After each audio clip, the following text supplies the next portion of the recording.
mi marido murió hace 5 años. Cada mes, sin falta, enviaba 200 euros a mis suegros para pagar una deuda. Un día, mi vecino del piso de abajo me dijo: deja de enviarles dinero y mira la cámara de seguridad. Al día siguiente revisé las grabaciones. La escena que se desarrolló ante mis ojos me dejó helada. El olor a yeso desconchado mezclado con el hedor de los desagües que no se habían limpiado en años me golpeó en el momento en que apagué el motor de mi viejo coche al pie del edificio. Este antiguo bloque de pisos de ladrillo había sobrevivido en el corazón de Madrid por más de 70 años, tan desgastado decrépito como la gente que se consumía lentamente en su interior. Cerré mi sedán color burdeos cerca de la esquina, justo donde una mancha de pintura roja marcaba el lugar que había ocupado durante los últimos 5 años. Hoy era el día 5 del mes. El día en que yo, Lucía, una viuda de 34 años, tenía que cumplir con la obligación de pagar la deuda de mi difunto marido. 5 pisos, sin ascensor. Me ajusté el bolso. Mi mano rozó inconscientemente el sobreabultado en el bolsillo interior. 200 euros, una cantidad insignificante para los ricos, pero una sexta parte de mi escaso salario. Dinero que salía de la leche de Mateo, de sus clases particulares, de las cuotas de su equipo de fútbol. Hace 5 años, para que Marcos pudiera ir a trabajar a las plataformas petrolíferas del Mar del Norte. Sus padres sacaron todos sus ahorros de la jubilación, un total de 12.000 euros, y se los entregaron. El día que Marcos murió, su madre me señaló con el dedo, acusándome de que, por mi culpa, su hijo tuvo que irse de casa solo para terminar perdiendo la vida, dejándolos a ellos, 2 ancianos, con las manos vacías. Ella me obligó a asumir la responsabilidad de devolver esa cantidad, dividida en 200 euros al mes durante 5 años. Apreté los dientes y acepté, considerándolo el último gesto de amor hacia mi marido y una forma de tener paz para criar a mi hijo. La escalera era un pozo oscuro y profundo, apenas iluminado por débiles rayos de sol que se filtraban a través del cristal sucio del patio de luces. El eco de mis pasos resonaba en las baldosas desgastadas. Clac, clac, clac, cada paso era un peso muerto.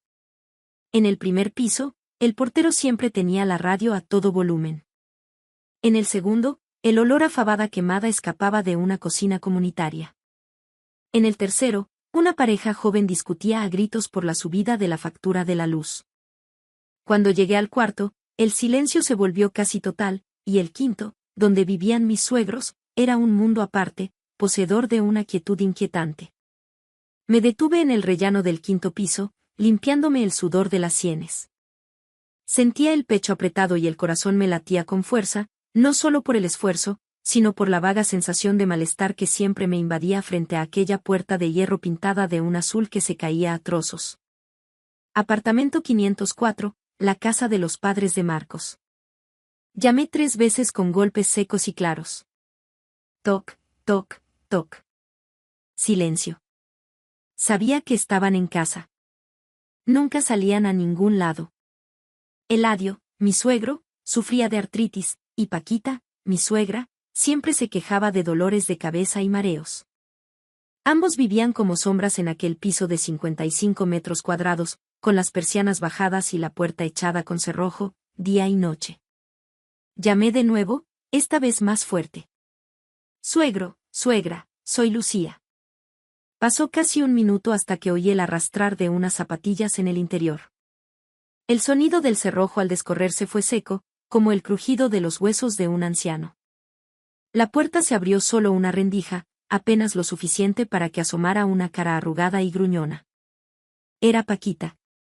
Tenía poco más de 60 años, pero parecía mucho mayor.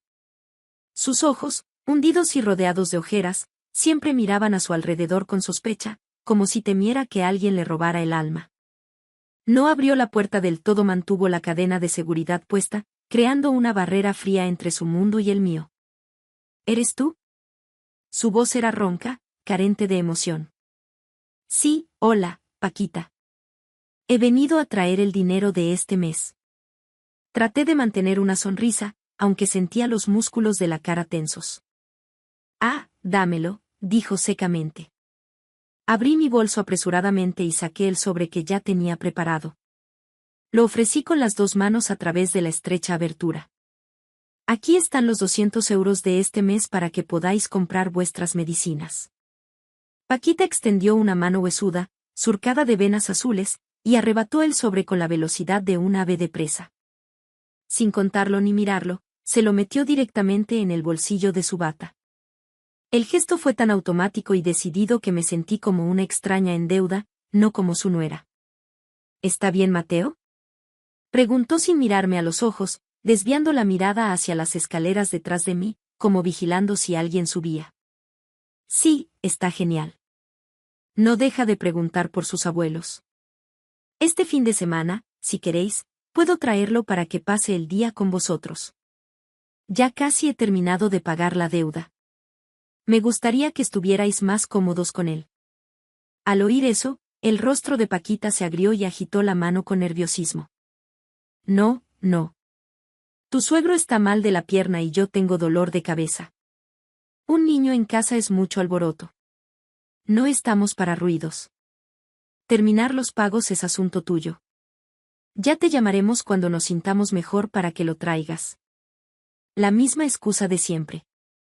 En 5 años, las veces que el pequeño Mateo había pisado esa casa se podían contar con los dedos de una mano, y siempre nos echaban después de 15 minutos con cualquier pretexto. Está bien, bueno, tal vez en otro momento, bajé la cabeza, tragándome la amargura que subía por mi garganta. Vete ya, que estando en la corriente vas a pillar un resfriado y luego es peor. Dicho esto, Paquita dio un portazo. El cerrojo sonó con un clic definitivo. Me quedé allí plantada, mirando la fría e impersonal puerta de hierro. Ni una invitación a pasar, ni un vaso de agua. Pegué la oreja a la puerta, esperando oír la voz de mi suegro, o al menos el sonido de la televisión. Cualquier ruido normal de una casa habitada, pero no. Dentro reinaba un silencio absoluto. Un silencio aterrador. Como si esa casa fuera una tumba gigante devorando cualquier sonido de vida. El viento se colaba por el hueco de la escalera, enfriándome la espalda. Se me puso la piel de gallina y me subí el cuello de la chaqueta, dándome la vuelta para bajar. Sentía el corazón pesado. Marcos, te fuiste y me encajaste esta deuda. Casi he terminado de pagarla. ¿Por qué tus padres siguen siendo tan fríos con tu hijo y conmigo? La pregunta flotaba en mi mente, perdiéndose en el vacío de la oscura escalera. No sabía que, en el preciso instante en que me daba la vuelta, un par de ojos me observaba a través de la persiana entreabierta. Una mirada que no era la de un anciano, sino una afilada y calculadora. Bajé al patio sintiendo que escapaba de un sótano sin aire. El sol de la tarde, de un amarillo pálido, se filtraba entre las ramas de los árboles, dibujando manchas de luz en el suelo de hormigón. El ambiente del patio contrastaba con la quietud del 5.º piso. Unos chicos jugaban al baloncesto, gritando a pleno pulmón. Varias mujeres sentadas en los bancos limpiaban judías verdes y cotilleaban animadamente. Me dirigía hacia mi coche, lista para arrancar e ir a recoger a mi hijo, cuando una mano arrugada pero firme me agarró la muñeca. Lucía, ¿eres tú, pequeña? Me di la vuelta sobresaltada. Era la señora Carmen. Había sido la presidenta de la comunidad de vecinos en su día y, aunque estaba jubilada, mantenía ese aire de autoridad y el gusto por saberlo todo. Estaba sentada en un banco de piedra abanicándose con un trozo de cartón y mirándome fijamente con los ojos entrecerrados. Sí, hola, señora Carmen, disfrutando de la brisa, la saludé cortésmente. La señora Carmen no respondió a mi comentario trivial. Me hizo sentar a su lado y miró a su alrededor como si temiera que alguien la oyera. Luego se acercó a mi oído y susurró con aire de misterio. ¿Has subido a pagarles la deuda a esos dos otra vez? Me sorprendió que supiera de un asunto familiar tan privado, pero asentí. Sí, hoy tocaba pago. La señora Carmen chasqueó la lengua y sacudió la cabeza con una expresión de compasión mezclada con cierto temor. Bajó aún más la voz. Pobre criatura, trabajando como una mula para mantener a gente que no se lo merece. Escúchame bien. El mes que viene no les des ni un céntimo. Fruncí el ceño, sin entenderla. La señora Carmen era conocida por ser cotilla, pero no era una mala persona que incitara a no pagar las deudas. ¿Por qué dice eso? Solo me quedan un par de meses. Son por los 12.000 euros que Marcos pidió para irse fuera. Tengo que cumplir con mi obligación. Su mano apretó mi brazo con fuerza. Sus ojos se abrieron de par en par, mirándome fijamente, y su voz, aunque temblorosa, pronunció cada sílaba con dureza. Dicen por aquí que los muertos a veces no están tan muertos. Un escalofrío me recorrió la espalda. Se me puso la carne de gallina. Las palabras de la señora Carmen fueron como una ráfaga de aire gélido del más allá en pleno día. ¿Qué está diciendo? Mi marido murió hace 5 años. Tenemos el certificado de defunción. Incluso trajimos sus cenizas. Me interrumpió con un gesto de la mano. No hablo de fantasmas. Hablo de gente de carne y hueso. ¿No te has fijado? Esa casa está más callada que una iglesia durante el día, pero alrededor de la 1 o las 2 de la mañana se oyen ruidos. Una noche no podía dormir, salí al balcón a fumar un cigarrillo y vi la sombra de un hombre subiendo al 5.º piso. La forma en que caminaba me resultó muy familiar. Muy familiar. Mi corazón empezó a latir con fuerza. Sí, esa forma de cojear con el hombro un poco caído, igual que Marcos después de que se rompiera la pierna en aquel accidente de moto. Y lo más extraño es que siempre que vienes a traer el dinero, esa misma noche o la siguiente, aparece esa sombra. Me quedé paralizada. Mi mente en blanco. Marcos murió en un accidente laboral en una plataforma. Un representante de la empresa contratista nos trajo la urna con sus cenizas. Seguramente se equivoca. Su vista ya no es lo que era, traté de encontrar una explicación lógica, pero mi propia voz temblaba. La señora Carmen me lanzó una mirada afilada. Soy vieja, pero no estoy gaga.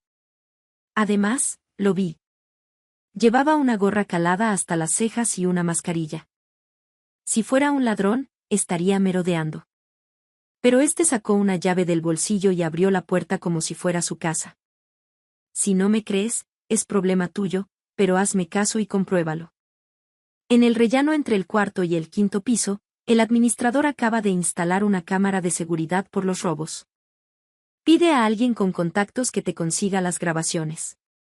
Dicho esto, la señora Carmen me soltó el brazo y siguió abanicándose como si nada hubiera pasado. Me levanté con las piernas temblorosas y caminé hacia mi coche. Mi cabeza era un torbellino. Las palabras de la señora Carmen resonaban en mi interior. No tan muerto. Camina cojeando. Abrió la puerta como si fuera su casa. Puse la llave en el contacto con las manos temblando. Un miedo vago pero abrumador empezó a apoderarse de mí. Si Marcos estaba vivo, ¿por qué me había dejado cargar con esta enorme deuda durante 5 años? Las calles de Madrid en hora punta eran un caos. Pero yo me sentía completamente ajena a todo aquello. En mi cabeza, una película se repetía a cámara lenta, conectando recuerdos fragmentados de los últimos 5 años. Recordé las visitas a mis suegros. ¿Por qué Paquita siempre exigía el dinero con tanta dureza? Los 12.000 euros eran sus ahorros de jubilación. No los necesitaban de inmediato. ¿Por qué insistían en que les pagara 200 euros cada mes sin faltar un céntimo? Sus pensiones de la Seguridad Social sumaban casi 2.000 euros entre los dos. Viviendo donde vivían, era más que suficiente para 2 ancianos austeros. ¿Para qué necesitaban 200 euros más en efectivo cada mes? ¿Para ahorrar o para mantener a alguien? Una vez, el verano pasado, con un calor infernal, les llevé una bolsa de naranjas. Cuando Paquita abrió la puerta, vi por el rabillo del ojo que, dentro de la casa, las persianas estaban completamente bajadas. No tenían aire acondicionado ni las ventanas abiertas. ¿Cómo aguantaban el calor así 2 personas mayores, a menos que intentaran ocultar la presencia de alguien más? Mamá, Mateo te está esperando. La voz aguda de mi hijo me devolvió a la realidad. Había llegado a la puerta de su colegio. El niño corrió hacia mí sudando. Lo abracé, sintiendo un nudo en el estómago. El padre de Mateo. El día que recibí la noticia de la muerte de Marcos, me desmayé varias veces. Paquita solo repetía que él se había ido a buscar un futuro mejor para la familia. Ahora que ha muerto, nos hemos quedado sin nada y con deudas. Tú eres su esposa. Tienes que hacerte cargo. Por el amor a mi hijo, para que no perdiera a sus abuelos, acepté trabajar sin descanso para pagar la deuda. Pero, ¿y si lo que decía la señora Carmen era verdad? La idea me hizo dar un volantazo, casi chocando con un coche que venía en dirección contraria. «Mamá, ¿estás bien?», preguntó Mateo asustado. «Sí, cariño, no es nada. Solo estoy un poco cansada». Cuando llegamos a casa, después de hacer la cena y acostar a mi hijo, me senté frente al ordenador. La pantalla brillaba, pero no podía concentrarme. Abrí un cajón y saqué mi libreta de presupuestos. La línea pagar deuda abuelos 12.000 estaba rodeada con un círculo rojo. Había pagado durante 58 meses. Solo quedaban 2. Si Marcos estaba vivo, significaba que no estaba pagando una deuda, sino que me estaban estafando. Recordé el detalle de la cojera.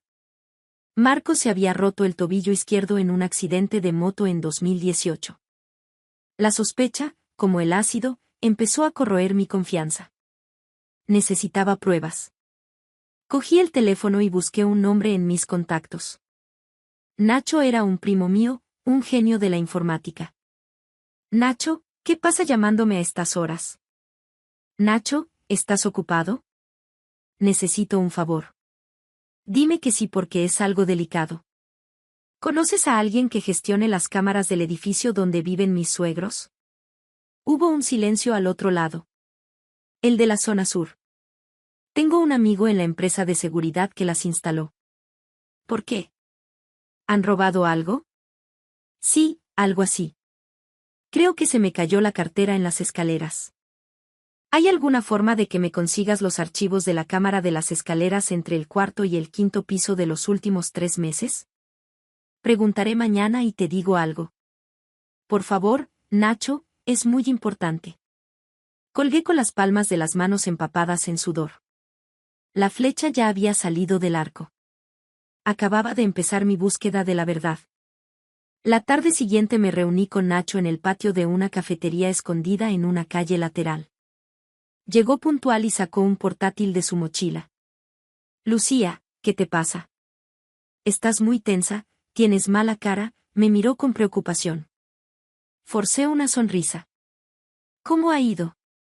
¿Has conseguido algo? Nacho asintió. Has tenido suerte. El sistema lo guarda todo en la nube. Mi amigo me pasó los archivos. ¿Qué día dices que perdiste la cartera? Pon el día 5 o 6 de cada mes, entre la 1 y las 3 de la mañana. Nacho tecleó en silencio. Aquí está. Día 6 del mes pasado.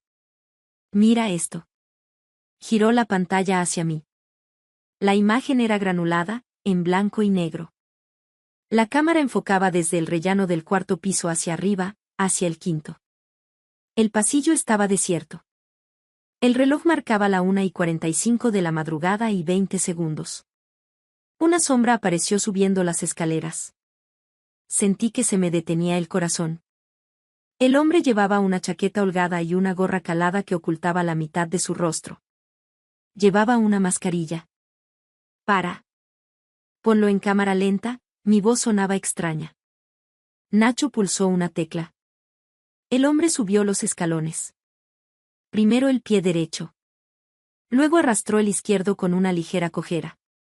Su hombro izquierdo se hundía un poco cuando ponía peso en esa pierna. Ese andar. Me tapé la boca para suprimir un sollozo. Era inconfundible. Era Marcos. Me quedé mirando la pantalla. El hombre llegó a la puerta 504. No llamó. Metió la mano en el bolsillo, sacó un llavero, eligió una llave con destreza y la introdujo en la cerradura. Clic. La puerta se abrió. Se deslizó dentro y la cerró con mucho cuidado. ¿Reconoces a alguien? Preguntó Nacho con cautela. Pon el mes anterior. Nacho obedeció. El 6º día del mes anterior, a la misma hora, la misma persona, el mismo sigilo y la misma facilidad para abrir la puerta. Vi los 3 vídeos de los últimos 3 meses seguidos. El patrón no cambiaba. La noche después de que yo entregara el dinero, él aparecía. De repente sentí náuseas. ¿A quién había estado pagando durante 5 años? Estaba pagando al mismo hombre que se escondía allí, que había permitido cruelmente que su esposa y su hijo sufrieran por una deuda falsa. Nacho, cópiame todo esto en un USB. Y ni una palabra a nadie, por favor. Nacho vio la seriedad en mi rostro y asintió. Tranquila. No diré nada. Agarré el USB, apretándolo en mi mano. Esto era enorme, más grande que si se cayera el cielo. Me levanté y salí corriendo de la cafetería. Marcos estaba vivo, y él, junto con sus padres, había montado esta farsa para explotarme hasta los huesos. Cuando llegué a casa, cerré la puerta de mi habitación con llave y me dejé caer al suelo. El portátil reprodujo el vídeo una y otra vez. Recordé la chaqueta que llevaba. Era una que yo misma le había regalado antes de que se fuera. Marcos no estaba muerto. ¿Por qué fingir su propia muerte? ¿Por qué usar la excusa de una deuda para obligarme a pagar? Recordé el día que recibimos la terrible noticia. Mis suegros lloraron desconsoladamente, pero justo después del funeral, sacaron el tema de la supuesta deuda. Hija, Marcos se fue por esta familia. Ahora que él no está, somos viejos y no tenemos ingresos. Los 12.000 euros que le dimos se han perdido. A ver cómo arreglamos esto. Apelaron a mi compasión y a mi sentido de la responsabilidad. Sabían que nunca abandonaría a los padres de mi marido, y así, me convirtieron en su cajero automático durante 5 años. El dolor se transformaba en ira, una rabia que ardía lentamente. Casi 14.000 euros contando intereses y regalos. Era mi sudor, mis lágrimas. Había ahorrado cada céntimo para mantener al fantasma de mi marido y a sus 2 cómplices. Miré el altar improvisado donde la foto de Marcos seguía sonriendo amablemente. Quise romperlo en 1000 pedazos, pero no destruir cosas no solucionaría nada. Tenía que mantener la calma, ser más lista que ellos. Has interpretado muy bien tu papel de muerto, Marcos, susurré. Bueno, ahora déjame interpretar a la esposa ingenua un poco más, pero esta vez la directora de la obra seré yo. Abrí un cajón y saqué un cuaderno. Empecé a trazar un plan. Paso 1. Confirmar la identidad del hombre del vídeo.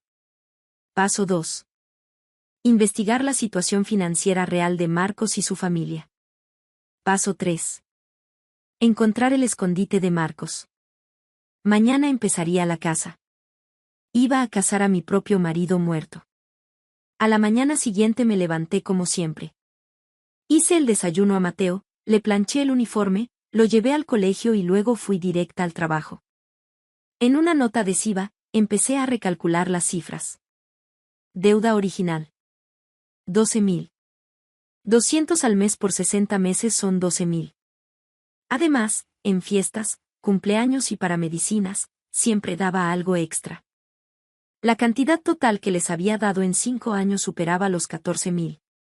Pensar en cómo podría haber cambiado mi vida y la de mi hijo. Y en cambio, lo había tirado a ese pozo sin fondo del 5.º piso. Envié un mensaje a Nacho. Investiga si hay movimientos extraños en la cuenta bancaria de mi suegro.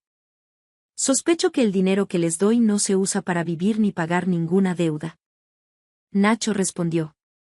Eso es complicado por la protección de datos.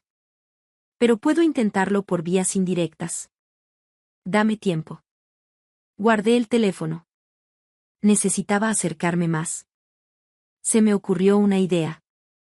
Si volvía a casa para recoger el dinero que yo acababa de entregar, ¿lo necesitaba para algo? ¿O vivía de ello? Aquella tarde, salí pronto del trabajo y pasé por el edificio de mis suegros. Aparqué el coche y me senté en un banco fingiendo descansar. Vaya, mira quién es, Lucía. Una voz chillona me llamó. Era la señora Martínez, la vecina del cuarto. Hola, señora Martínez. Pasaba por aquí y venía a ver cómo estaban los suegros. La señora Martínez se sentó a mi lado. Eres tan buena, hija, pagando la deuda de tu marido durante tanto tiempo. Por cierto, ¿están bien últimamente? Es que todas las noches oigo un jaleo tremendo arriba. ¿Jaleo? ¿Qué tipo de jaleo? Pues que a altas horas de la noche oigo pasos fuertes en el techo como de un hombre joven, y a veces oigo la cadena del váter a las 2 o las 3 de la mañana. Mi corazón se aceleró. Debe ser mi suegro con el dolor de la pierna camina con más torpeza, improvisé. La señora Martínez puso una cara rara. Dolor de la pierna, mis narices. Y otra cosa extraña. Esos dos son más tacaños que nadie. Siempre quejándose de que se quedaron sin dinero por lo de tu marido. Pero últimamente, cada noche veo a tu suegra bajar con una bolsa de basura negra enorme. El otro día, por curiosidad, miré y vi cajas de pizza y latas de cerveza asomando. ¿Qué hacen dos viejos comiendo esas cosas? Me quedé de piedra.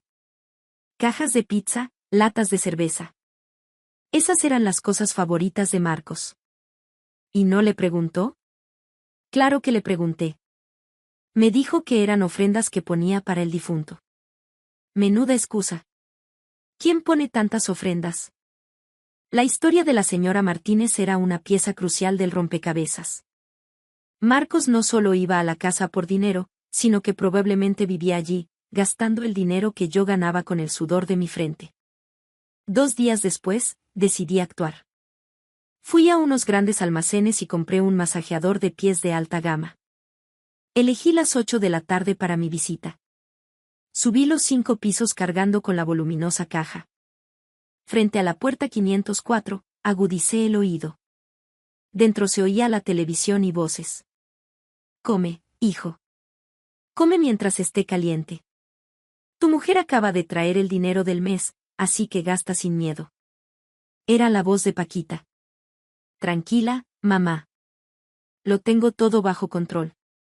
Cuando termine de cobrarlo todo, desapareceré por un tiempo. Esa tonta de mi mujer se lo creyó todo. No ha faltado ni un solo mes. Esa voz. Me quedé helada. Una voz profunda, ligeramente rasposa. Era la voz de Marcos. Mi sangre hirvió. Quise derribar la puerta y entrar, pero la razón me detuvo. Llamé. Toc, toc, toc. Las voces cesaron inmediatamente. ¿Quién es? Preguntó mi suegro desde dentro. Suegro, es Lucía. Le he traído una máquina de masaje para los pies. Pasó un buen rato hasta que oí el arrastrar de las zapatillas. La puerta se abrió una rendija. Esta vez era Eladio quien bloqueaba la entrada. A estas horas, hija. ¿Por qué no has llamado? Salí del trabajo, pasé por el Corte Inglés y vi esta máquina que va genial para la artritis. Eladio se interpuso en mi camino. No, no, déjala ahí. La casa está muy desordenada. No soy una extraña, suegro. Además, quería entrar a encender una vela por Marcos.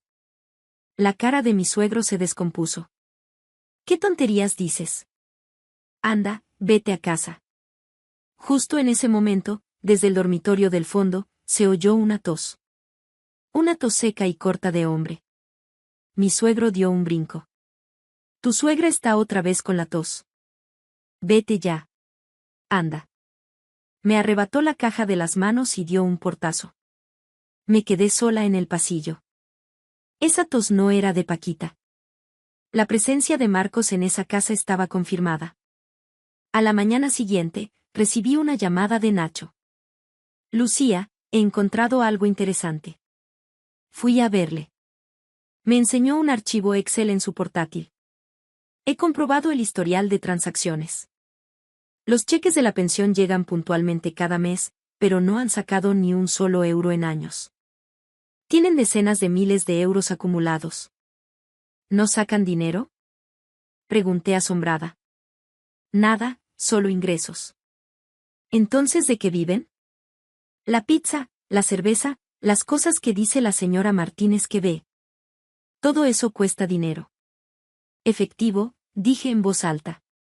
Aparte de mi dinero, alguien más tiene que estar dándoles efectivo. Exacto, Y esa persona solo puede ser Marcos. No hace transferencias para no dejar rastro digital. Les trae el dinero en mano cuando entra a escondidas por la noche para que no pasen necesidades. Tienen una fortuna que su hijo les da y, aún así, te han estado exprimiendo hasta el último céntimo. Apreté los puños. Esta verdad era aún más cruel que si fueran pobres. Eran ricos gracias al dinero sucio de su hijo, pero su codicia los llevó a robar el sudor de mi frente. Sospecho que Marcos está metido en algo ilegal. El dinero que gana no es poco. ¿Puedes averiguar qué hace? Eso es más difícil, pero intentaré seguir el rastro a través de sus antiguos contactos. Gracias, Nacho. Marcos se escondía en algún lugar, metido en negocios turbios, y usaba a sus padres y una deuda falsa para explotar a su propia familia por pura codicia. Al salir de ver a Nacho, pasé por una copistería. Todavía me faltaba una pieza. La muerte de Marcos. Recordé el día que recibimos la urna. El representante, un tipo llamado S.R. Torres, dijo que Marcos había tenido un accidente y tuvieron que incinerarlo con urgencia. La familia no pudo ir a identificar el cuerpo. Mis suegros aceptaron, diciendo que era mejor que su hijo descansara en paz. Decidí llamar al S.R. Torres. ¿Hola? Hola, S.R. Torres. Soy Lucía, la mujer de Marcos. Ah, hola, Lucía. ¿En qué puedo ayudarte? Estoy tramitando la pensión de viudedad y la aseguradora me pide el informe forense original y el certificado de defunción del registro civil. ¿Podría ayudarme a conseguirlos? Uf. Eso es muy difícil. Han pasado 5 años. Esos papeles ya no existen.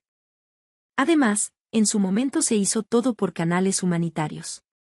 La documentación era muy básica. El S.R. Torres tartamudeaba. Por favor, inténtelo. Le compensaré por las molestias. Bueno, veré qué puedo hacer. El S.R. Torres colgó apresuradamente. Su actitud confirmó mis sospechas. Seguramente había colaborado en la falsificación de los documentos. Miré hacia el sur, hacia el pueblo rural donde era la familia de Marcos. La urna con sus cenizas estaba en el panteón familiar. Tenía que abrir esa urna. Llamé a mi suegra. Paquita, este fin de semana quiero llevar a Mateo al pueblo para ponerle flores a su padre. Ya he pagado toda la deuda y quiero ir a dar las gracias. Es un viaje muy largo. ¿A qué vas a ir? Dijo Paquita secamente. No puedo evitarlo, Paquita. Anoche soñé con Marcos y me lo pidió. Estoy muy preocupada. La gente mayor suele ser supersticiosa. Está bien. Ve si quieres, pero ve y vuelve rápido. Sí, lo sé. Colgué. El viaje al pueblo sería la clave. En esa fría urna de cerámica se revelaría toda la verdad. Marcos, te escondes de tus deudas. Haces que tu mujer las pague por ti, pero no podrás escapar de la justicia.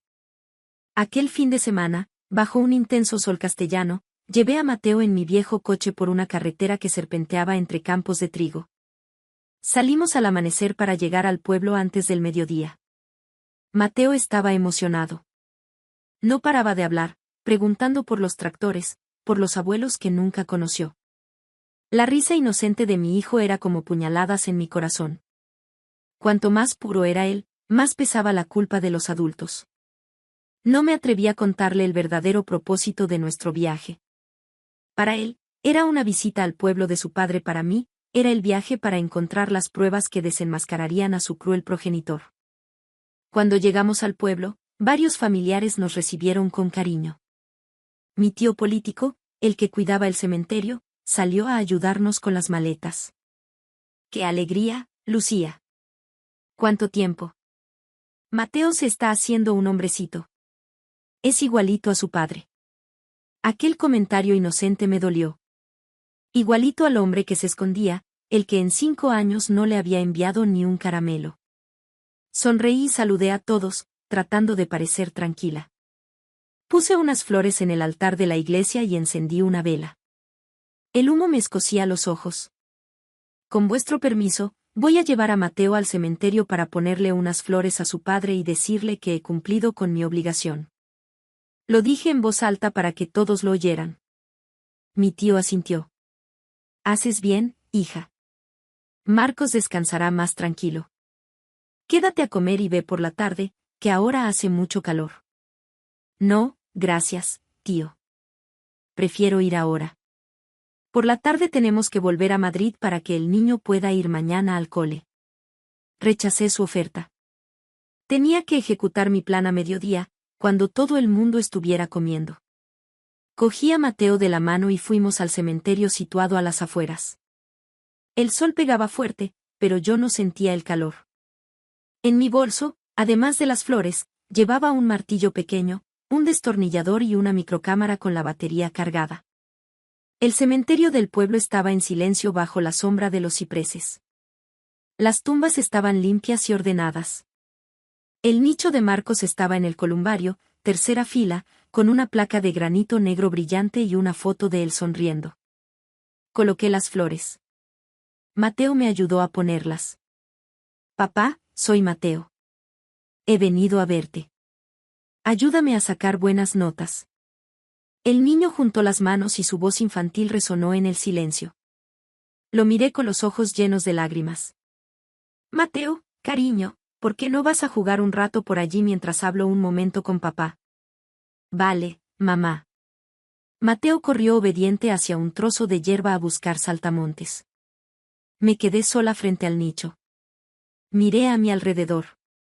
Ni un alma. A esa hora, todo el pueblo estaba en casa. Respiré hondo para calmarme.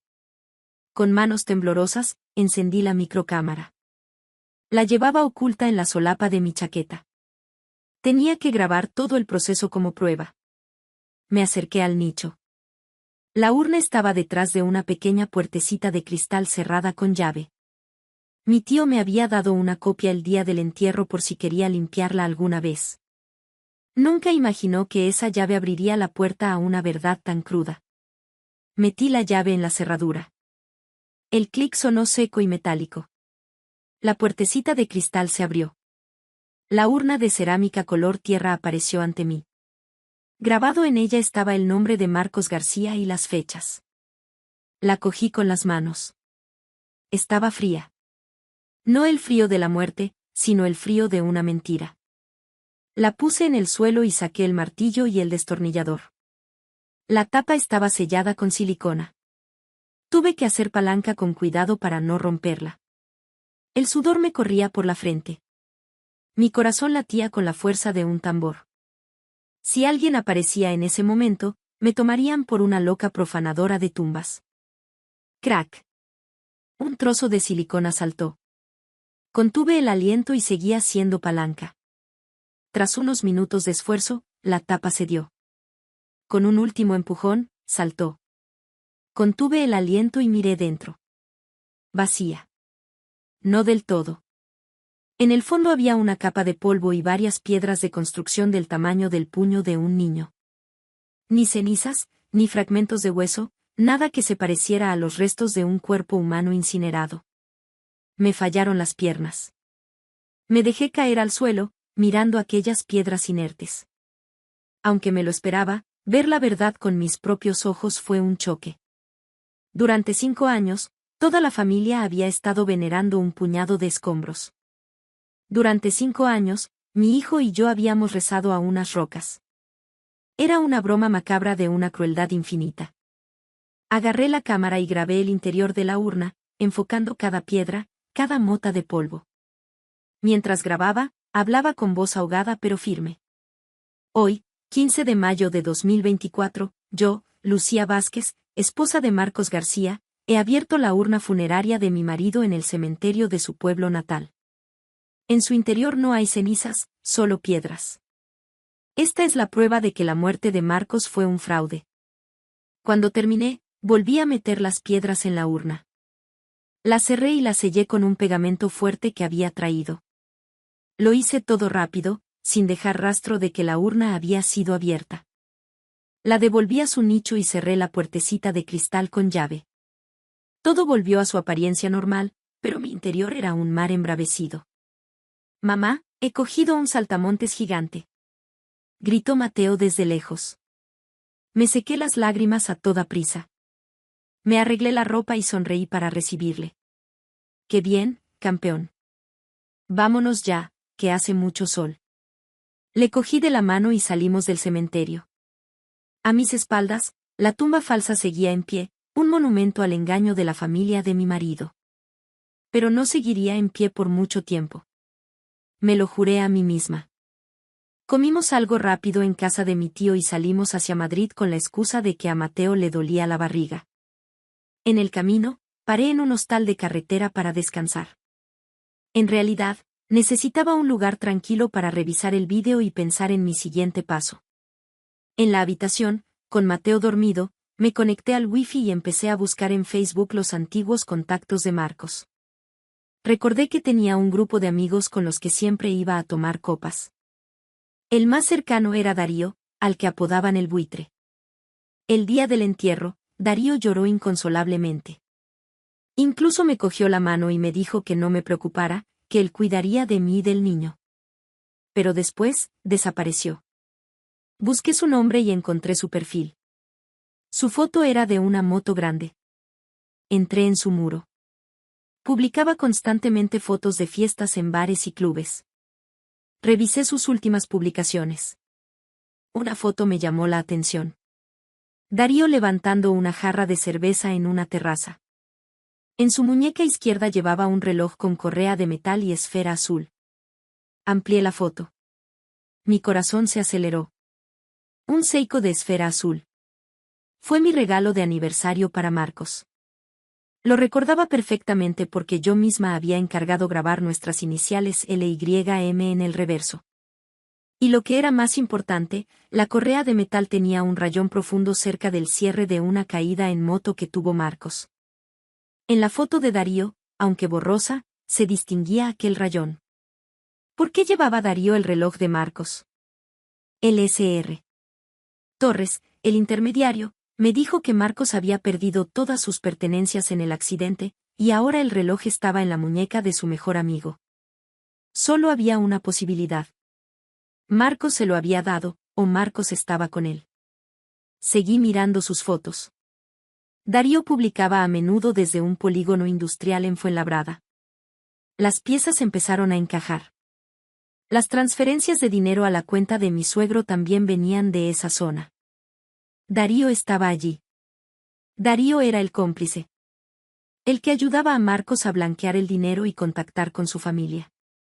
Y probablemente Marcos se escondía cerca de donde Darío vivía o trabajaba. Hice capturas de todas las pruebas. Ya tenía la pista más importante. Darío el buitre era la llave para encontrar la madriguera de Marcos. Al llegar a Madrid, le envié toda la información sobre Darío a Nacho. Investiga a este tipo con urgencia. Se llama Darío. Es el mejor amigo de Marcos. Sospecho que lo está escondiendo. Averigua qué hace, dónde vive, por dónde se mueve. Nacho, con sus habilidades informáticas, no tardó mucho en sacar el historial de Darío. 2 días después, me citó en una cafetería. Lucía, este Darío no está limpio. Trabaja como encargado en un taller mecánico en un polígono de Fuenlabrada. Pero el taller es una tapadera para un negocio de préstamos usureros. No es de extrañar que tenga tanto dinero para fiestas. Asentí. He rastreado la ubicación de su móvil. Esto es un poco ilegal, no se lo digas a nadie. Tiene un patrón de movimiento muy extraño. Durante el día está en el taller. Por la noche sale de fiesta. Pero alrededor de las 11 de la noche, siempre conduce hasta una nave abandonada al fondo del polígono. Se queda allí 1 hora y luego se va a casa. Una nave abandonada. Mis ojos se iluminaron. ¿Crees que Marcos está allí? Es muy probable. La zona está desierta. Es perfecta para esconderse. Además, revisé las cámaras de tráfico de la zona y vi que el coche de Darío suele llevar bolsas de comida y otros suministros cuando va en esa dirección. Es él. Marcos está en esa nave. Apreté mis manos sintiendo una mezcla de nervios y emoción. La presa estaba a tiro. Nacho, ¿puedes hacerme un último favor? Quiero ir allí. Quiero pillarlo con las manos en la masa. Es muy peligroso, Lucía. Esa gente está metida en líos. Son peligrosos. Tú eres una mujer sola. Si te pasa algo. ¿Por qué no llamamos a la policía? Sacudí la cabeza. Todavía no. No tenemos pruebas de que Marcos esté vivo. Si llamamos a la policía, solo harán un control administrativo y podría escapar. Necesito grabar su voz, una imagen de él, algo que demuestre que es él y que lo admita todo. Solo entonces tendremos una prueba irrefutable. Nacho suspiró. Está bien, iré contigo. Tengo algunos artilugios que pueden ayudarnos si sé algo de defensa personal, pero tienes que prometerme que harás exactamente lo que yo te diga. Nada de imprudencias. Lo prometo. Gracias, Nacho. Empezamos a planear la caza nocturna. El mejor momento era la noche siguiente, cuando según su rutina, Darío iría a la nave a llevar provisiones. Volví a casa y miré nuestra foto de boda. La sonrisa de Marcos me pareció falsa y asquerosa.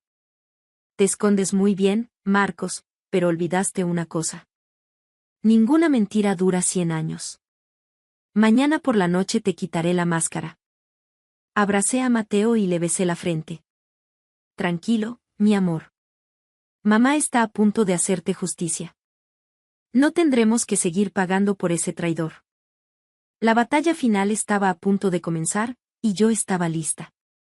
La tarde siguiente dejé a Mateo en casa de mi madre, diciéndole que tenía que trabajar toda la noche en la oficina. Mi madre, triste de verme trabajar tanto, me dijo que no me preocupara por el niño. A las 8 de la tarde, Nacho me recogió en un coche viejo que había pedido prestado. Íbamos vestidos con ropa oscura, con gorras y mascarillas, como detectives aficionados. Toma esto, Nacho me dio un dispositivo que parecía un bolígrafo. Es un grabador de alta calidad, y esto es un rastreador GPS. Póntelo en el bolsillo por si pasa algo. El coche salió de la ciudad y se dirigió al sur por la autovía. Entramos en el polígono industrial de Fuenlabrada. A esa hora estaba desierto. Conducimos hasta una zona de naves abandonadas con maleza creciendo por todas partes. Tenemos que dejar el coche aquí y seguir a pie, dijo Nacho. Apagó el motor y las luces. Salimos en silencio. La oscuridad era total, solo rota por el sonido de los grillos y el viento. Caminamos agachados, pegados a una valla oxidada, hacia una gran nave que se alzaba en medio de un solar vacío. Según el GPS, Darío está llegando. Tenemos que escondernos, susurró Nacho. Nos escondimos detrás de unos bidones oxidados a unos 20 metros de la puerta principal. A las 11:15 vimos las luces de una moto. El ruido del motor se hizo más fuerte. Era él. La moto se detuvo frente a la nave. El hombre se quitó el casco. Era Darío el buitre. Llevaba 2 bolsas grandes de plástico. Se acercó al cierre metálico y le dio 3 patadas siguiendo un ritmo. Fuerte, flojo, fuerte. El cierre se levantó con un chirrido. Una luz amarillenta se proyectó desde el interior. De la oscuridad salió un hombre. Llevaba una camiseta de tirante sucia, pantalones cortos y chanclas. Tenía el pelo largo y despeinado, y una barba descuidada le cubría media cara.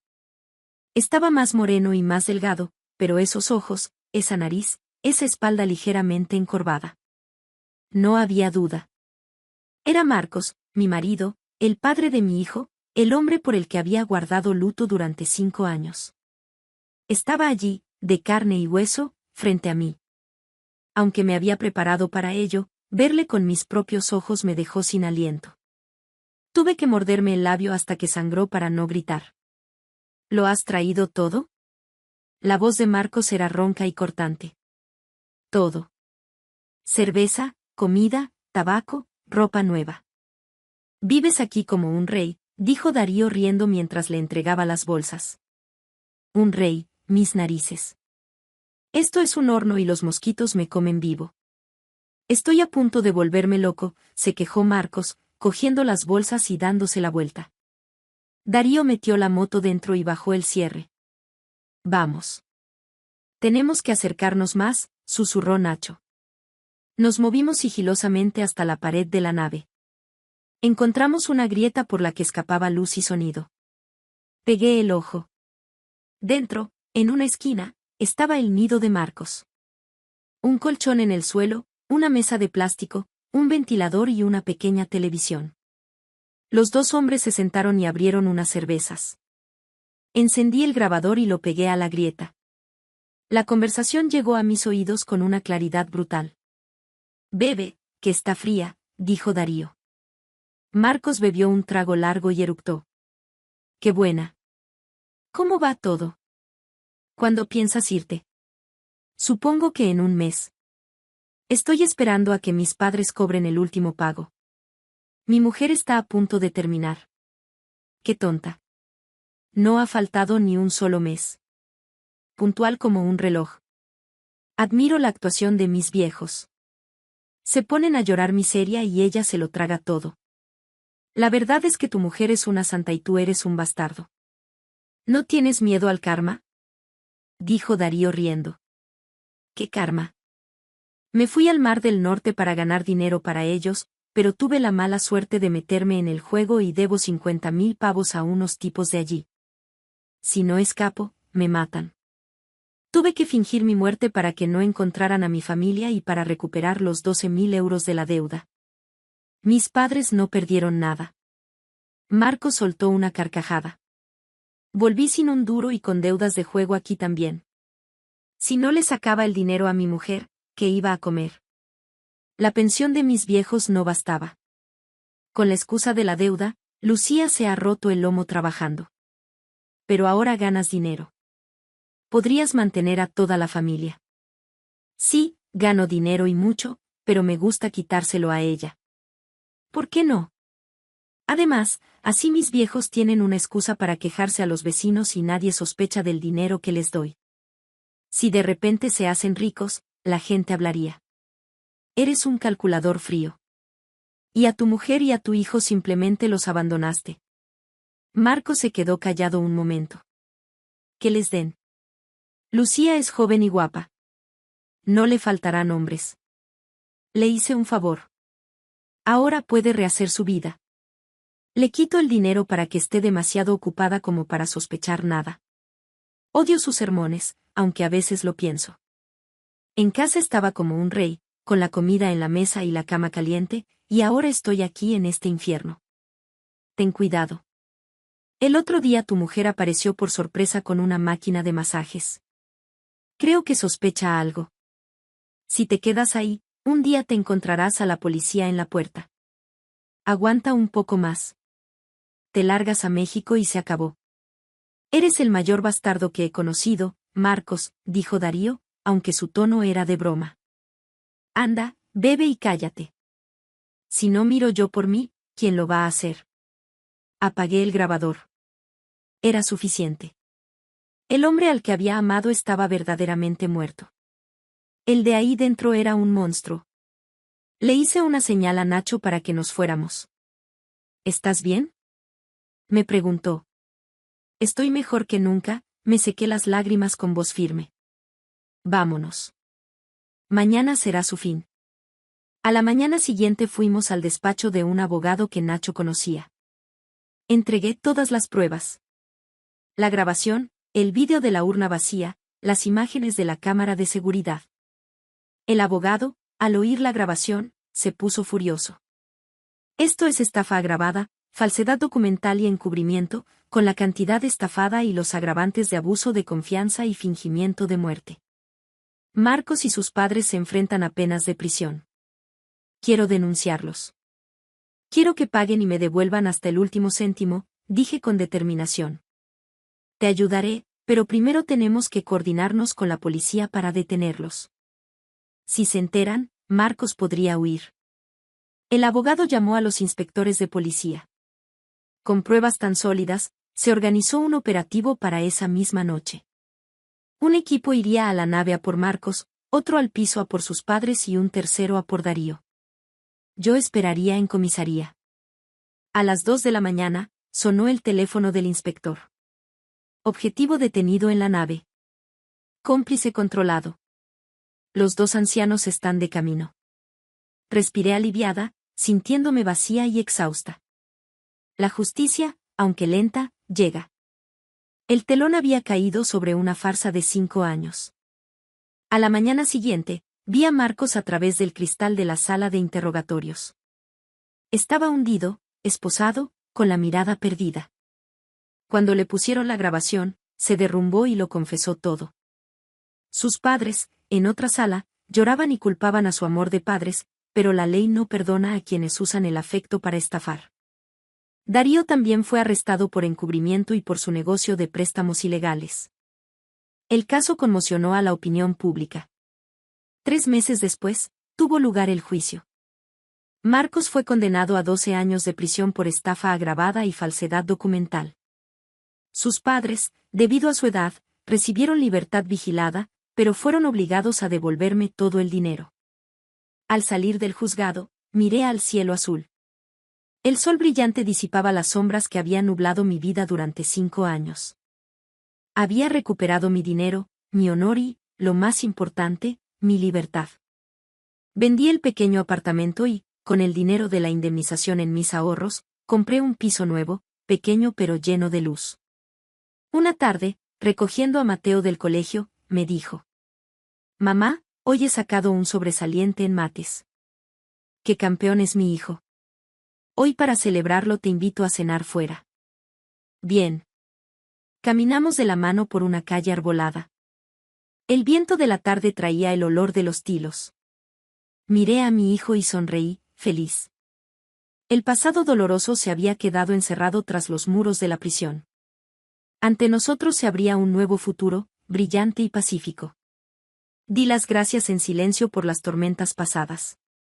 Gracias a ellas, había descubierto lo fuerte que era y había aprendido que la verdadera felicidad no consiste en el sacrificio ciego, sino en saber luchar para proteger lo que amas.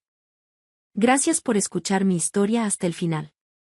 Si resonó contigo, dale like, escribe en los comentarios qué fue lo que más te tocó y no olvides decir de dónde eres. Suscríbete al canal, vienen muchas más historias.